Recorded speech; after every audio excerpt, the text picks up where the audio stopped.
I will never be bullied by Elon Musk or Donald Trump. Because I've never done any crime to anyone. Must take his decision. We'll never have our legislation drafted in the US.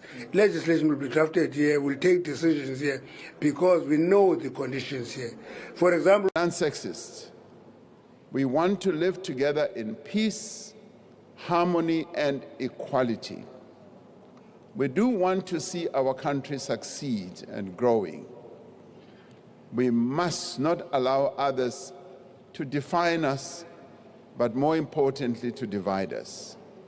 A lot about South Africa in the last 2 weeks. Yeah. It's hosting the G20 summit this year. Are you planning to attend this, or are you skipping it and telling your cabinet to not? Well, we'll see what happens, but the South African situation is very, very dangerous and very bad for a lot of people.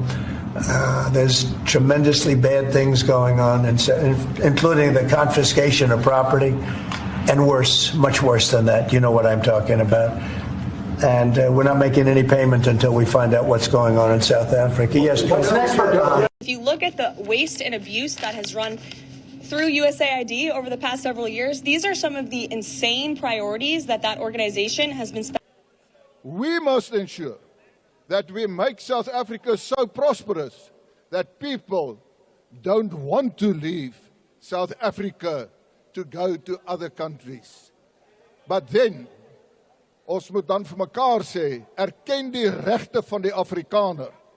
Ons wil hard werk om 'n toekoms te skep vir onsself, vir ons kinders en die toekoms your time is up. vir almal in Suid-Afrika. I thank you. Honorable Chauke.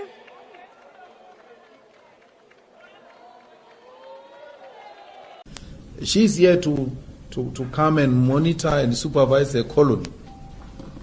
She's not even hiding it that she's going to talk to Cyril about the land. So Cyril is going to receive warnings. You must be very careful. Unlike that brainless president of the USA, at least she's got a decency of wanting to come and whisper in the ears of Cyril that don't do it. That one just tweets because he knows no diplomacy. He knows no. So the people voted for major government reform. There should be no doubt about that. That was on the campaign. The president spoke about that at every rally. The people voted for major government reform, and that's what people are going to get. They're going to get what they voted for. And a lot of times, people that don't get what they voted for, but in this presidency, they are going to get what they voted for. And that's what democracy is all about. All we have emphasized, I think President re-emphasized it over and over, is that we will never allow yourself to be bullied because of the size of the economy by a major economy. Stand your ground, protect your sovereignty, and move on as not a province of a bigger economy, but as a sovereign state that must take its decision. We'll never have our legislation drafted in the US. Legislation will be drafted here. We'll take decisions here because we know the conditions here. For example, when Trump talked of genocide of Afrikaners, what he doesn't understand, he needs to be educated on it, is that whites South Africans constitute 8% of the population.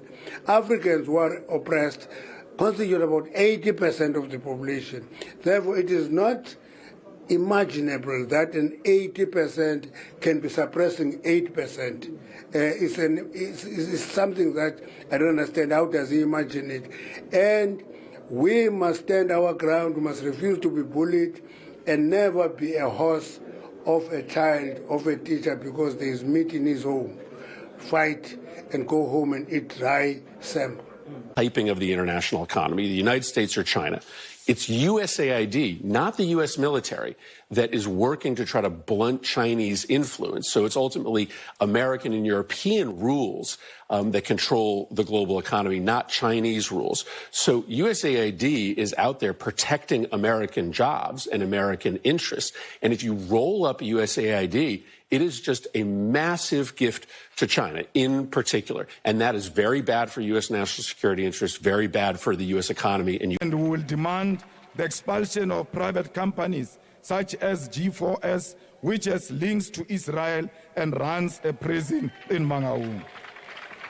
We continue to stand with the people of Palestine who remain under siege. We agree as the National Assembly that the Israeli embassy must be closed. Yet their flag... Serious, money. Mr. Musk, you said on X that an example of the fraud that you have cited was $50 million of condoms was sent to Gaza.